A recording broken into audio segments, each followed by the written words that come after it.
We provide you the platform to turn your dreams into reality. Give wings to your aspirations with KR Mangalam University. Congress के वरिष्ठ नेता और पूर्व सांसद जयप्रकाश अग्रवाल ने 1971 के जंग का वो पल याद किया जब पाकिस्तान से जंग के बीच दिल्ली में एहतियातन रात में ब्लैकआउट कर दिया जाता था।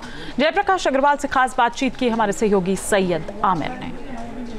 जयप्रकाश अग्रवाल जी, आप तो लंबे समय तक पॉलिटिशियंस में रहे, सेंट्रल दिल्ली में रहे ज़्यादातर। उस समय के हालात क्या थे और किस तरह की सिचुएशन थी 1971 में जब भारत पाकिस्तान युद्ध हुआ? ये तो मालूम था क्योंकि कुछ बातें ऐसी चल रही थी कि लड़ाई होगी, लेकिन पाकिस्तान अटैक कर देगा एकदम, ये किसी को नहीं मालूम था। और जिस समय ये कर्फ्यू लगा है उस समय सबसे पहले सायरन बजा। अच्छा, किसी को पहले से मालूम भी नहीं था कि आज कर्फ्यू लगने वाला हो, कर्फ्यू का मतलब क्या होता है। तो सायरन बजा बहुत ज़ोर का और फिर ब्लैकआउट हो गया एकदम, सारी लाइटें चली गई तो लोग घबरा गए और फिर एकदम पुलिस आ गई और उन्होंने सारे बाज़ार बंद करा दिए, लोगों को घरों में कह दिया कोई बाहर नहीं निकलेगा। तो पहला दिन तो बड़ा दहशत वाला था और मेरे ख्याल से शायद सारी रात लाइट नहीं आई थी, लेकिन ये चला तकरीबन 15 दिन।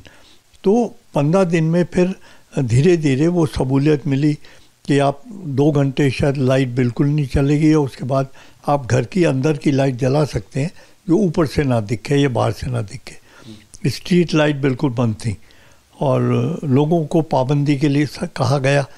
गाड़ियों में आधे स्टिकर लगा दिए गए कि नीचे की लाइट रखो, ऊपर की मत रखो। बहुत पाबंदी थी उस समय और उस समय गाड़ियाँ ज़्यादा थी भी नहीं, 71 का समय था वो तो, लेकिन लोग दहशत में थे, बहुत डरे हुए थे उस समय। और पहले से मालूम भी नहीं था कि कोई लड़ाई होने वाली है या ब्लैकआउट का क्या मतलब होता है। 61 में तो पहले से तैयारी हुई थी, मैं उस समय भी था जब चांदनी चौक में नीचे गड्ढे खोदे गए थे कि अगर कोई बम हो तो इसमें छुप जाएं लोग, और बहुत सारी तैयारी उस समय की। लेकिन ये पाकिस्तान में के साथ जो लड़ाई हुई 71 में, इसकी कोई तैयारी पहले से नहीं थी उस समय। आपने 61 का भी जिक्र किया और 71 का भी जिक्र किया। 61 में कितनी उम्र थी आपकी? मैं होऊंगा को 15 साल का। अच्छा, 15 साल के। और इसमें भी लगभग 25 साल के। 25 साल। जी हाँ, बिल्कुल। तो 61 में और 71 में क्या फ़र्क आपने देखा? देखिए, 61 में तो और भी हम छोटे थे और ये एकदम जब भी ये मालूम था कि चाइना अटैक कर सकता है, झगड़ा चल रहा है। और एक वक्त में ये भी हुआ था शायद चांदनी चौक जो चाइना है वो दिल्ली तक ना आ जाए, तो बंकर खोदे गए थे सड़कों पे जगह जगह कि लोगों को कहा गया कि बम गिरे तो आप उनमें छुप जाए जाके, या आमने सामने की लड़ाई हो, क्या तैयारी है। लेकिन इसमें जो लड़ाई थी ये आमने पाकिस्तान की के साथ आमने सामने की थी। न्यूज नेशन अब व्हाट्सएप पर खबरों की ताजा अपडेट के लिए न्यूज नेशन के इस QR कोड को स्कैन करें।